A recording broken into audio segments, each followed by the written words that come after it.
Welcome to another episode of last week's Comics Today. I have a good-sized week, but this is augmented with books that came out in previous weeks, so let's just get straight into it. Up first we have Adventureman number 8, and I wasn't the biggest fan of issue 7. I thought, I've loved this series since the beginning, both the writing and the art, and issue 7 just felt like it was okay, whereas previous ones had kind of blown me away.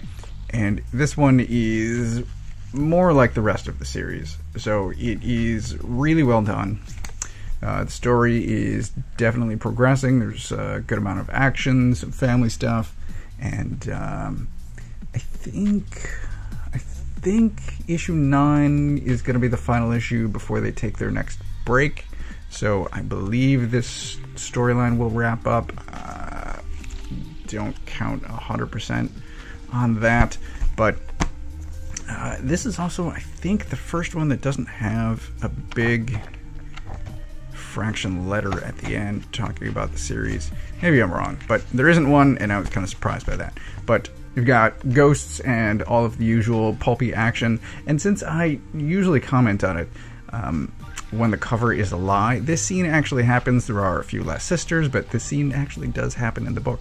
Radio Spaceman, issue 1. I was actually asked by the comic manager about this. He wanted to know my opinion of it, so I managed to read it before I left the shop, and I told him that I loved every second of it. It's based on the character of Radio Spaceman. Early on in the pandemic, Mignola was doing daily sketches, and if I can find the original, I'll post it here. This might have actually been it. Just a black and white pencil sketch instead of full color. But people really like the character. He developed it into a 2-issue story, and already I wish we were getting more than just 2 issues, because this is really good. It's a lot of the same sort of pulpy stuff that's in here, but sci-fi. So it is this guy. I'll just show you. It's this guy who controls this remotely, and he gets sent off to another planet, moon, maybe? I don't know. But there are aliens and things, and there's shootouts and a hammer and kind of these dinosaur things. It is so much fun. I loved every page of it. There's not a whole lot of dialogue, but man, it's so much fun. It looks gorgeous. We had a whole conversation about Hinkle, and I think most of us only know him from Airboy. I had to be reminded of it, but I was reading Black Cloud, which he also did, and I love this man's art. It's so good, and then the colors just make everything pop. It's really good, highly recommended. And as I said, it's only 2 issues, but I really hope this character continues, ideally with Hinkle. Batman Killing Time, issue 1. This is the new Tom King. It is a 6-issue series, and I kind of forgot that I had added this to my pull list because of Batman Catwoman, and because at the time Supergirl hadn't ended. I wasn't sure that I would still like Tom King by the time that this came out, and so it was on my pull list, and I forgot about it, and it shows up in this week's pull list, and I grabbed it, and thankfully this issue is good. I've had a suspicion for a while that Tom King's scripts would be shorter if he told the story sequentially instead of constantly jumping back through time and repeating things, and it might be true. There is a lot of time jumping in this issue, but less repetition, so it works better than, I'll say, some of his other scripts. But this is good so far. Hopefully it ends well, but the art is also great. Let me see if I can find something. I really like the look for Riddler here. He does look very young, but this is good. I'm enjoying it so far. Tentatively, Tom King. I don't know. There is, again, some unnecessary swearing, and I think I said this previously, but I'm not like that Like, why? It's just not necessary. I swear regularly, constantly. I swear often. It's not that I have a problem with it. I have a problem with unnecessary swearing, and this is just... So I don't know. I wish he'd stop it. Just write the damn script. Dark Knights of Steel, issue 5. I made a noise while reading this that my wife had to ask me about. It was similar to... Something happens here that was really surprising, and I made that noise, and I'm not going to show it off here, but what I will show off is this amazing design for Poison Ivy. And since I know a lot of this audience cares about toys, I really hope McFarlane does some toys based on this series, specifically Poison Ivy, but really the entire cast. I mean, just do them all if you're going to do it. And he has done, I mean, there's a precedent for it. He's currently releasing the Endless Winter stuff. And yes, those designs were cool, and I wish that he were doing some of the other Endless Winter characters, but that's beside the point.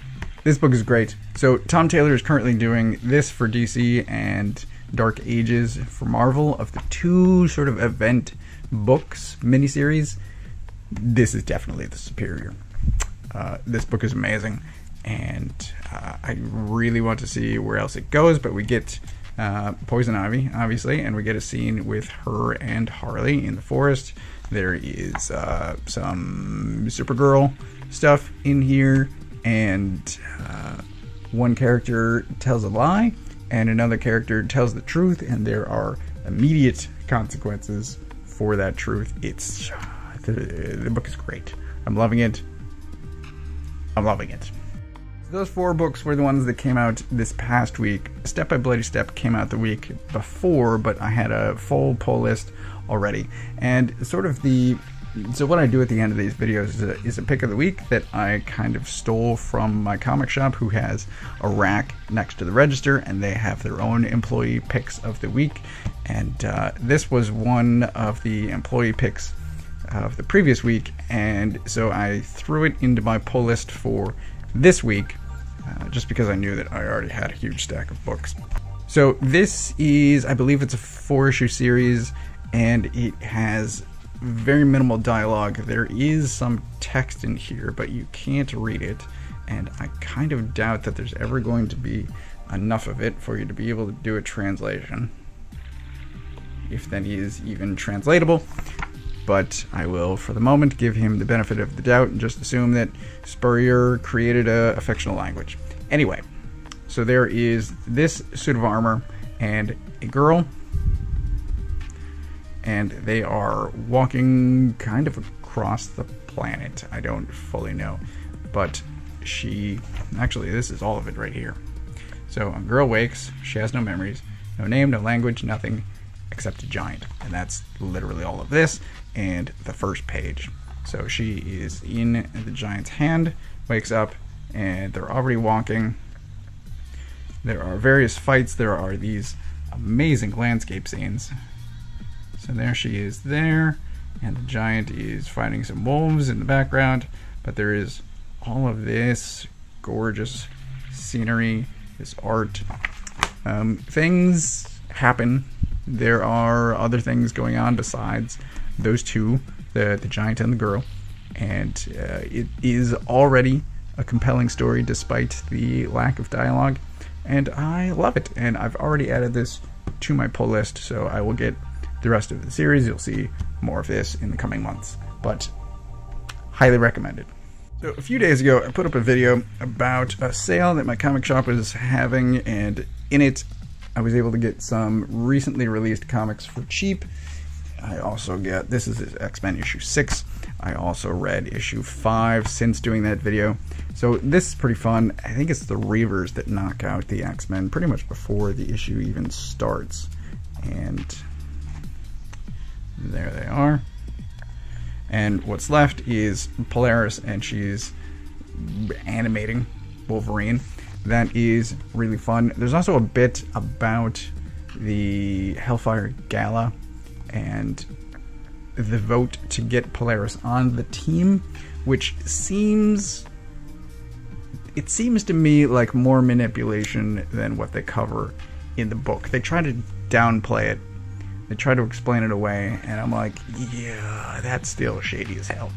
But I'm enjoying X-Men. I'm glad that I was able to pick this up in the sale to do some reading to determine that it's something I liked. And I still don't have issue 2, but I might soon. And I hopefully will be getting issue 7 next week. This issue annoyed me. And so we get Captain Krakoa, and he's...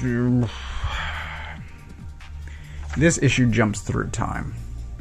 So there's a bit about Captain Krakoa already existing. This is page 2, so there he is.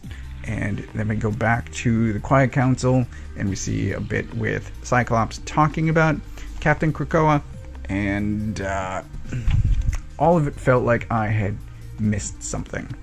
And I feel... how do I... This is an issue, and I've talked about this before, where I wished that there were editor notes, because they make references to something happening to Cyclops. And I'm like, where did that happen? There's a dozen other X-Men books. I don't know where this thing that happened with Cyclops is. And it turns out that they're going to explain it in issue 7. And I'm like, fuck you. Just go fuck yourself. It's annoying. Anyway. So I'll get there, and I can't... If I were reading this monthly, I would have been pissed off. I'm like, what the fuck just happened? But anyway, I will get there eventually, I suppose. There is also this bit with Fei Long landing on one of the moons of Mars and sort of making a base there. I find that storyline interesting. And there is... Oh, the other thing is, so there's been this storyline throughout the series so far about a reporter, Ben Ulrich, who has been piecing together the fact that since the Hickman X-Men era, the X-Men have been resurrecting themselves after death, and that both develops further and is sort of shut down this issue. So I'm curious where that storyline is going to go. I think they're up to issue 9 or 10 as of now, so I still have a few more issues to go before I get current, but I am catching up slowly and enjoying myself along the way, except this has been definitely the most annoying so far.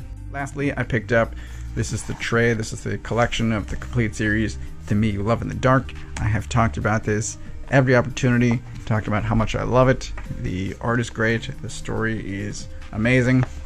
I still highly recommend this. If anyone hasn't read it, to please pick this up. If you do, drop a comment below. I would love to have a conversation.